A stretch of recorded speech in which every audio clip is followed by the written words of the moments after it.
नमस्कार साथियों। अगर आप पार्ट 3 के छात्र छात्राएं हैं, अगर आपका हिंदी ऑनर्स पेपर है तो हिंदी ऑनर्स पेपर 5 का जो है ये वीडियो बनने वाला है। हम सब्जेक्टिव और ऑब्जेक्टिव दोनों का क्लास जो है एक ही वीडियो में खत्म कर देंगे। ये महामैराथन क्लास है, समझ लीजिए कि ओरिजिनल प्रश्न की तरह ही आपको प्रश्न मिलेगा जो एग्जाम में 100% पूछा ही जाएगा। यकीन के साथ आप इस वीडियो को विश्वास के साथ देख लीजिए पूरा, फिर आपको ज़्यादा जो है परेशान होने की आवश्यकता नहीं पड़ेगी। और जो भी क्वेश्चन इस वीडियो में हम आपको बताएंगे वो सारा जो है बीए पार्ट 3 की परीक्षा जो 18 तारीख से आपका 20 मार्च से जो शुरू हो रहा है, पहले 18 मार्च से होना था, वो तो बंद हो गया, मतलब कि आगे बढ़ गया डेट। हालांकि आप लोग जान लीजिए कि दूसरे यूनिवर्सिटी के अगर अभी छात्र होंगे, जैसे मिथिला यूनिवर्सिटी छोड़ करके दूसरे यूनिवर्सिटी के भी अगर आप विद्यार्थी हैं तो भी इस वीडियो को देखिएगा, अगर पार्ट 3 में आप हैं तो ज़्यादा समय नहीं लेंगे, टाइम थोड़ा काफ़ी लग जाएगा, क्वेश्चंस जो है काफ़ी ज़्यादा है। और ज़्यादा उतना भी नहीं कहिए कि पूरा किताब ही हमने नहीं लाए हैं, ठीक है। बस क्वेश्चंस वही लाए हैं जो कि आपके एग्जाम में पूछा जाएगा, 19 पेज का होगा, बस इसको आपको पढ़ लेना है। तो एक चीज़ आपको देखना है कि 2024 में जो है किस तरह का प्रश्न पूछा गया है। देखिए, उपन्यास कला की दृष्टि में कर्म भूमि की समीक्षा करें। देखिए, जरूरी नहीं है कि आपको किताब से बातों को रट के जाना है। कर्म भूमि के बारे में अगर पूछा गया है, कर्म भूमि क्या होता है, लोगों का कर्म कैसे करनी चाहिए, बस पॉजिटिव यानी सकारात्मक उत्तर आपको कर्म के बारे में अच्छी ढंग से लिख देते हैं। अगर नहीं कुछ जानते हैं तो यहाँ पर जो है आपको नंबर मिल जाएगा। इसमें जो है 15 नंबर का एक प्रश्न होता है, इस 4 में से एक आपको बनाना पड़ेगा, तो आपको 45 नंबर मिलेगा। 3 बनाना होगा, इस 4 में से 3 प्रश्न आपको बनाना होगा, 15 या 45 नंबर आपको मिल जाएगा। उम्मीद है इस बात को आप समझ गए होंगे। आगे बात करते हैं, 2 नंबर में है, किसी अवतरणों में से किसी एक का व्याख्या करना है, 15 नंबर का। यहाँ यहाँ पर 4 प्रश्न है जिसमें से किसी एक का आपको व्याख्या करना है, जिसके लिए आपको 15 नंबर मिलेगा, ठीक है। एक फूल है सुंदर स्वच्छ सुगंधमय, दूसरी जड़ है कीचड़ और दुगंध से भरी हुई टेढ़ी मेढ़ी, लेकिन क्या फूल को मालूम है कि इसकी हस्ती जड़ से है। इसके इसके जो है 100% व्याख्या करना है कि प्रस्तुत पंक्ति जो है बीए पार्ट 3 के हिंदी से लिया गया। अगर कुछ नहीं जानते हैं तो ऐसे लिखना है आपको आंसर कि प्रस्तुत पंक्ति, मान लीजिए कि हमें कौन नंबर प्रश्न बनाना है, तो यहाँ पर आंसर अगर आपको पूरी तरह से पता है कि किस पाठ का है तब तो आपको लिख देना है प्रस्तुत पंक्ति इस पाठ से, इसका ये लेखक है, ये कवि है, ये सा दे देना। अगर नहीं पता है तो सिंपल सी बात है, आपको सब क्वेश्चंस में ऐड कर सकते हो, कहीं पर भी लिख सकते हो कि प्रस्तुत पंक्तियां जो है कक्षा मतलब प्रस्तुत पंक्तियां स्नातक पार्ट 3 के हिंदी किताब से लिया गया है। इस पंक्ति के माध्यम से कवि ये बताना चाहते हैं, और फिर क्या बताना चाहते हैं तो वो इस लाइन से, जैसे कि राजकुमार ब्राह्मण न किसी राज्य में रहता है न किसी अन्न से वह जो है पलता है, तो ये सब बात जो है आपको लिख देना है, इसी का लिख देना है, ठीक है। लेकिन प्रस्तुत पंक्तियां वो शुरू में आपको लिखना ही पड़ेगा। अब बात करते हैं जो 5 नंबर का प्रश्न भी आपके पार्ट 3 में पूछा जाता है, हिंदी पेपर 5 की बात करते हैं, ठीक है। तो यहाँ पर रहता है कि उसने कहा था कहानी का मूल संवेदना क्या है। देखिए, 12वीं कक्षा में आप पढ़े होंगे, उसने कहा था, जिसमें लहना सिंह का, बाजीराज सिंह, हजारा सिंह, बौधा सिंह और सूबेदारनी इत्यादि के बारे में कहानी आप पढ़े होंगे। कफन कहानी का कथा आपको बताना है, कहानीकार जयशंकर प्रसाद जो कि कामनी की रचना किए थे। ऑब्जेक्टिव प्रश्न आता है, तो यहाँ पर क्या करना है, इसमें से किसी 4 प्रश्नों का उत्तर आपको देना है, प्रत्येक प्रश्न 5 नंबर का होगा। तो यहाँ पर जो प्रश्न है इसमें से कोई भी 4 प्रश्न आपको बताना होगा, ठीक है। क्वेश्चंस को आपको परीक्षा में छोड़ना नहीं है, क्वेश्चन से रिलेटेड बात भी आपको लिखना है, नंबर आपको भरपूर मिलेगा, याद रखिएगा।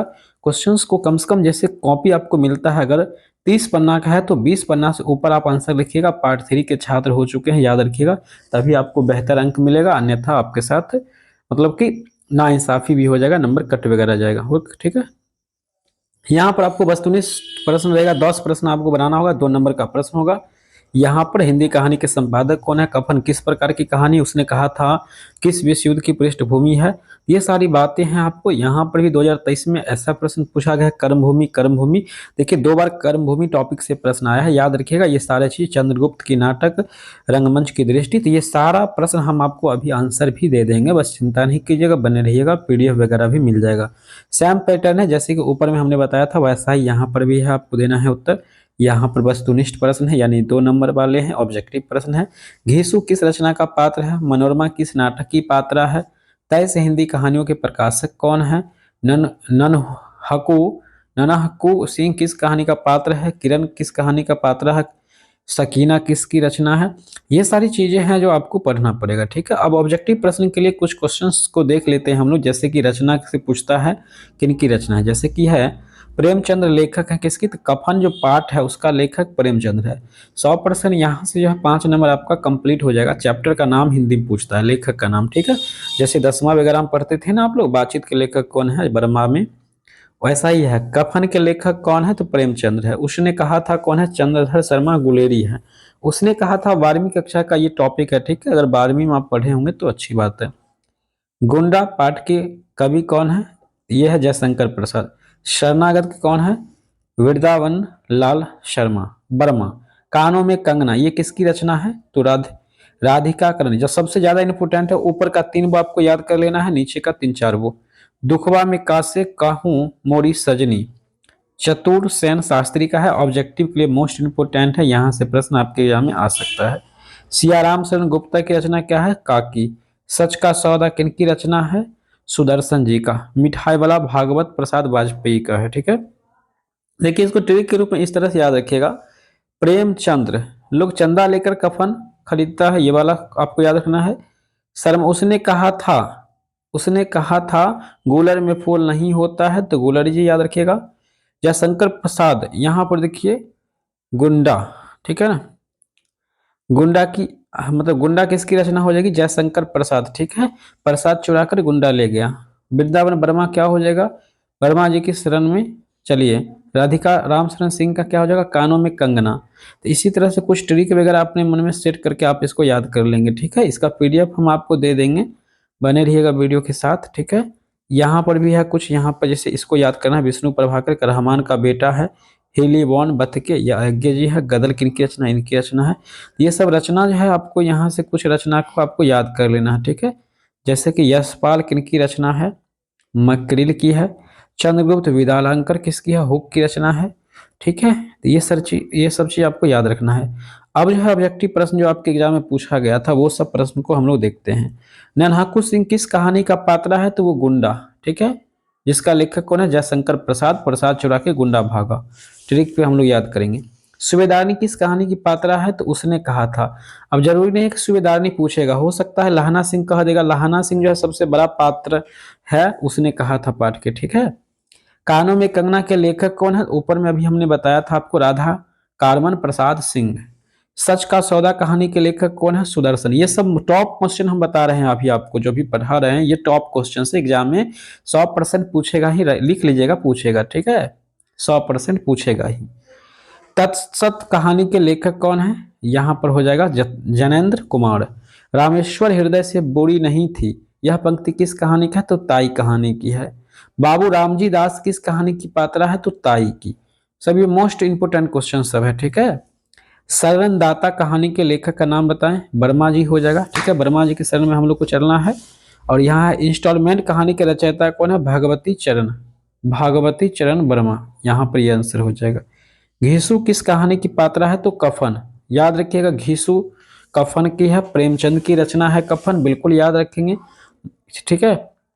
यहाँ पर हम आपको देखिए शुरू में ही बताए थे, प्रेमचंद की रचना कफन है, बहुत इंपोर्टेंट है, ठीक है। घीसू इसका जो है मुख्य पात्र है। यहाँ पर कुछ क्वेश्चंस और है हमारे पास, जैसे कि घीसू किस कहानी का है, तो बता दिए कफन। माधव किस कहानी की पात्रा है, तो कफन, ठीक है, बहुत इंपोर्टेंट है। हजारा सिंह और बौधा सिंह और बजीरा सिंह, ये तीनों जो है उसने कहा था के रचनाकार है, ठीक है। उसने कहा था का देखिए लाहना सिंह भी है, ठीक है। लाहना सिंह भी है, सूबेदारनी भी है, और बजीरा सिंह भी इसका जो है मतलब आपका पात्र है, ठीक है। आगे भी कुछ क्वेश्चन है। लाहना सिंह किस कहानी का पात्र है, तो उसने कहा था, अभी हमने आपको बताया है। यहाँ से भी क्वेश्चन आएगा, सलीमा के पिता का क्या नाम था, कुछ क्वेश्चन हम टिक कर दिए हैं जो कि आपके लिए इंपोर्टेंट है। मोहम्मद हालिम हो जाएगा इसका आंसर, ठीक है। सलीम का मित्र का क्या नाम था, अमर नाम था, याद रखेंगे आप सभी लोग। आगे चलते हैं, यहाँ पर देखिए और भी क्वेश्चंस है।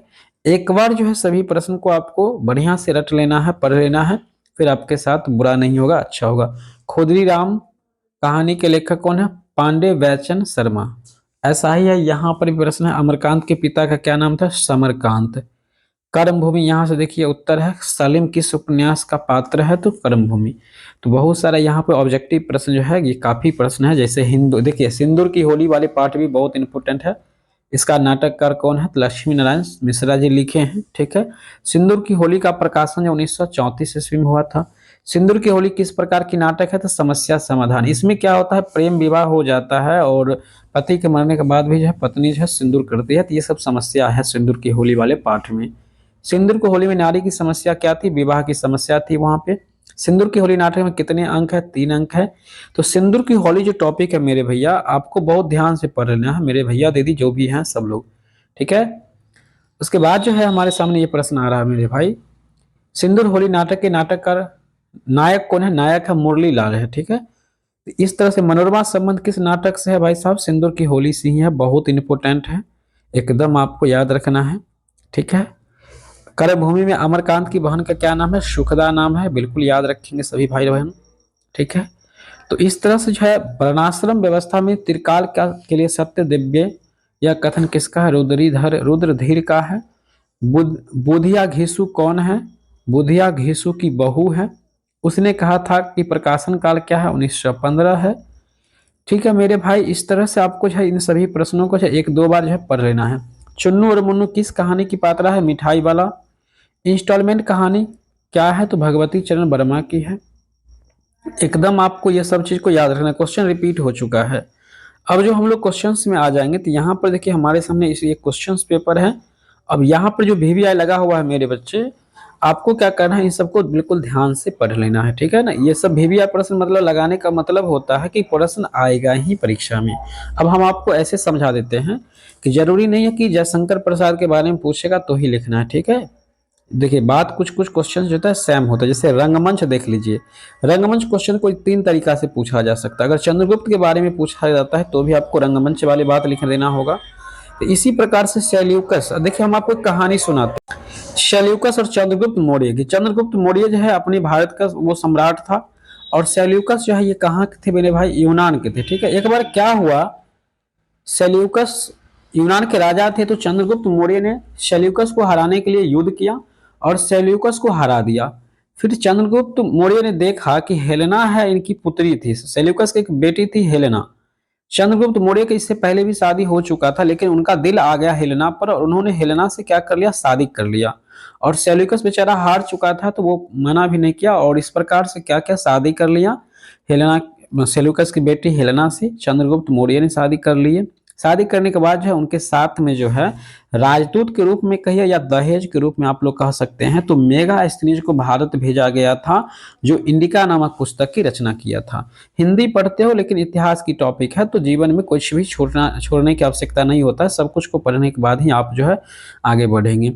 कर्मभूमि चैप्टर देखिए यहाँ पर कर्मभूमि का क्वेश्चंस अगर आप छोड़ देते हैं तो अपने पैर पे खुद कुल्हाड़ी मार रहे हैं। 100% कर्मभूमि का बस आपको कहानी को एक बार बढ़िया ढंग से देख लेना है। अब आप लोग सोचेंगे कहाँ देखेंगे, तो मेरे भाई रुके रहिए, हम आपको आंसर आगे देने वाले हैं। कर्मभूमि का एक प्रश्न याद कर लीजिएगा, प्रश्न कर्मभूमि रिलेटेड आएगा, आपको बना देना है पूरी तरह से, ठीक है, बस एक क्वेश्चन। सिंदूर की होली अगर टॉपिक आप छोड़ देते हैं तो बहुत बुरा है, आपके साथ हो जाएगा। सिंदूर की होली का भी आंसर आगे हम आपको देंगे, इन सभी प्रश्नों का आंसर देंगे। उसने कहा था कहानी का देंगे, उसने कहा था कहानी जो है, इसको आप लोग अगर सुनना चाहते हैं तो सुन लीजिए। एक छोटी सी लड़की थी, 8 साल के और 12 साल का लड़का था, जो अमृतसर के बाजार में दोनों का मुलाकात होता है। दोनों मामा जी के यहाँ आए हुए थे, तो दोनों लड़का और लड़की मामा जी के यहाँ आए हुए थे, अमृतसर के बाजार में दोनों का मुलाकात होता है।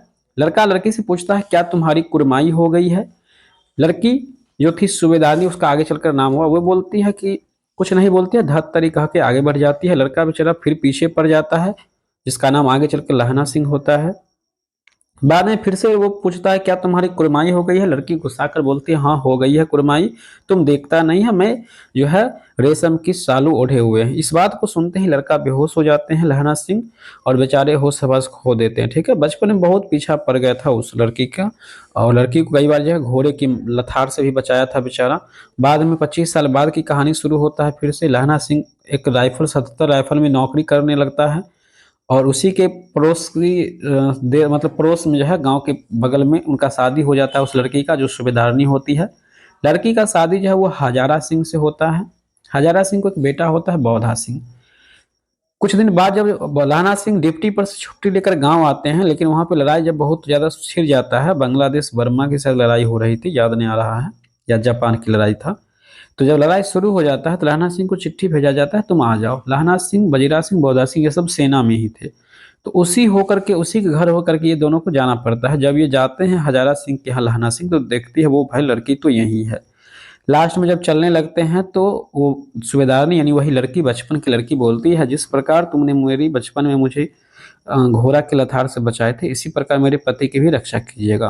बेचारा अपना जान पर खेल करके और बौधा सिंह को बचाता है, और अंतिम में जो है पेट पर और जांघ पर गोली खा करके लहना सिंह मर जाते हैं। बजीरा सिंह उसको पानी देते हैं वहाँ पर, ठीक है, और हजारा सिंह, बौधा सिंह बेचारा वापस घर आ जाते हैं, ठीक है। बजीरा सिंह जो है वो एक सेना था और लहना सिंह का दोस्त था।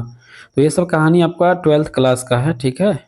यहाँ पर देखिए प्रसिद्ध नाटककार जयशंकर प्रसाद के नाटकों की विशेषता के बारे में हम आपको बता देते हैं। चंद्रगुप्त मौर्य की पूरी इसमें जो है हिस्ट्री होगी, तो आपको इसको पढ़ेंगे तो पूरी तरह से उनके बारे में जानकारियाँ यहाँ पर आपको मिल जाएगा, ठीक है। उनकी प्रमुख रचना जो है जयशंकर प्रसाद की प्रमुख रचना भी यहाँ पर है, ठीक है, जिसको आपको जरूर एक बार पढ़ना चाहिए। ध्रुव स्वावनी किसकी रचना है, ठीक है। विशाख के प्रसाद के नाटककार कौन है, हम आपको सबको देख पढ़कर अगर समझाएंगे तो कम समय में जो कम तैयारी हो जाएगा, ठीक। कम समय में बेहतर तैयारी के लिए आपको बढ़िया से वीडियो नहीं देखना है, क्वेश्चन का टॉपिक समझ लीजिए और बढ़िया से घर पे पढ़िएगा। 100% है ये क्वेश्चन आपके एग्जाम आएगा ही आएगा। याद रखिएगा, रंगमंच के दृष्टिकोण, प्रसाद के नाटकों के अभिनेता, मतलब जो क्वेश्चन हम आपको यहाँ से दे रहे हैं वो प्रश्न आपके एग्जाम में छपना ही तय है, ठीक है। चंद्रगुप्त मौर्य के बारे में लीजिए, बस कोई एक टॉपिक को पढ़ लीजिए, काम आपका हो जाएगा, ठीक है, ज्यादा नहीं पढ़ना है। आर्यवर्त ये देखिए व्याख्या करने वाला है, तो ये प्रश्न भी आ जाएगा, लेकिन आपको एक प्रश्न बनाना है। एक प्रश्न हम आपको बता ही दिए हैं व्याख्या करने वाला, और यही प्रश्न आपके एग्जाम में आ रहा है, ठीक है। 100% छपेगा, याद रखिएगा, या और ये प्रश्न भी छपेगा, कोई एक आपको बनाना पड़ेगा, जो आपको मन होता है वो बना लीजिएगा। ये प्रश्न भी आपके एग्जाम में छप रहा है, ठीक है, मतलब कि परीक्षा में छपा हुआ है, छप नहीं रहा है मेरे भाई, क्वेश्चंस बना हुआ है, क्वेश्चंस में ये सब छपा हुआ है। लीजिए कर्मभूमि कहानी का पूरा सारांश लेकर आ गए हैं। ये कथानक है, ये कथा को आप पढ़ लीजिए, प्रेमचंद की ये रचना है, ठीक है, कर्मभूमि। और यहाँ पे कफन भी उन्हीं का रचना है। इसको अगर पूरा आप पढ़ लेंगे तो सारा चीज़ आपको समझ में आ जाएगा, ठीक है। इसका PDF अगर आपको लेना है तो आप हमको इस नंबर पे व्हाट्सअप कर सकते हैं, जहाँ पे हम आपको PDF दे देंगे। कॉल करने का प्रयास ना कीजिएगा, ज़्यादा कॉल कीजिएगा तो थोड़ा बहुत ज़्यादा कॉल आने लगता है, तो इस नंबर पर आप लोग मैसेज कीजिएगा। और आप लोग अगर 99 रुपये दे करके पे करके भी अगर क्वेश्चंस लेना चाहेंगे तो भी आप लोग ले सकते हैं, ठीक है, या फ्री में आप इसका PDF जो पढ़ा रहे हैं ये PDF आपको व्हाट्सएप पर मिल जाएगा, ठीक है। तो ये सब मेरे दोस्त क्वेश्चंस है आपका जो कि एग्जाम में आ रहा है, यही सब क्वेश्चन आ ही रहा है, ठीक है। कुछ क्वेश्चंस अलग से है से भी है, ठीक है, ये नहीं कि हम सब क्वेश्चन दे रहे हैं, लेकिन जितना बनाना पड़ेगा आपको वो सब क्वेश्चन हम दे दिए हैं, ठीक है। सिंदूर की होली है तो 100% तो आ ही रहा है, लक्ष्मी नारायण मिश्रा जी की, जिसमें हम आपको बता ही दिए हैं कि मतलब शादी का समस्या था, इसमें विवाह समस्या था, यहाँ पर प्रेम विवाह एक समस्या था, ठीक है। मतलब कि आजकल की समझिए कहानी के रूप को जो है यहाँ पर दिया जाता है पाठ में, ठीक है। तो पेपर 5 के लिए मेरे भाई जो है ये वीडियो रामबाण हो चुका है, ठीक है, इसको आराम से आप लोग देख लीजिएगा। और फ्री में PDF वगैरह अगर आप लोग डाउनलोड करना चाहते हैं तो गूगल से भी डाउनलोड कर सकते हैं। गूगल से कैसे करेंगे चलिए बता देते हैं। गूगल से अगर क्वेश्चन डाउनलोड करना चाहते हैं या फिर क्रोम ब्राउजर से, तो आपको क्या करना है, गूगल को ओपन करना है या क्रोम को आपको ओपन कर लेना है, और यहाँ पर आपको सर्च कर लेना है MNC क्लासेस। जैसे आप इस पर MNC क्लासेस गूगल पे सर्च कर लेंगे तो आपके सामने जो है एक नया पेज ओपन हो जाएगा। कुछ इस तरह का पेज ओपन होता है। आपको इस वाले पेज पर क्या करना है, फर्स्ट वाले पे क्लिक कर लेना है। जैसे यहाँ पर क्लिक कर देंगे तो अब आपके सामने जो है नया पेज इस तरह का पेज ओपन होती है। इसमें आपको क्या करना है, यहाँ पर जो है यूनिवर्सिटी आपको देखने को मिल जाएगा, तो यूनिवर्सिटी पर क्लिक करके सारे क्वेश्चंस डाउनलोड कर लेंगे। इसके अलावा आपको यहाँ पे सर्च का बटन है, इस सर्च में आपको क्लिक करना है हिंदी पार्ट 3 पेपर 5, तो आपको क्वेश्चंस मिल जाएगा। इसके अलावा आपको जो भी विषय चाहिए, जैसे केमिस्ट्री चाहिए तो केमिस्ट्री पेपर 5, जूलॉजी, जो भी विषय का चाहिए वो विषय आपको यहाँ पर सर्च कर लेना है। लगभग वो क्वेश्चन पेपर आपको जो है इस सर्च बॉक्स से आपको मिल जाएगा, तो आकर के सर्च कर लीजिएगा। सर्च बॉक्स नहीं मिलता है तो यहाँ पर सर्च का आइकन है, यहाँ पर भी क्लिक करके आप लोग इसको कर सकेंगे। बाकी दोस्तों यह वीडियो आपको कैसा लगा हमें ज़रूर बताएंगे। वीडियो से थोड़ा भी अगर कोई इशू या प्रॉब्लम है तो कमेंट करके बताइएगा। बाकी PDF वगैरह भी आपको व्हाट्सएप में मिल जाएगा, तो व्हाट्सएप या टेलीग्राम जो है आप लोग को यहाँ पे ज्वाइन कर लेना है, ठीक है। यहाँ से टेलीग्राम में ये PDF अभी हम अभी तुरंत जो है दे देते हैं, आप लोग वहाँ से आराम से अपना डाउनलोड कर लीजिएगा, ठीक है। चलिए मिलते हैं नेक्स्ट वीडियो में, तब तक के लिए जय हिंद, वंदे मातरम।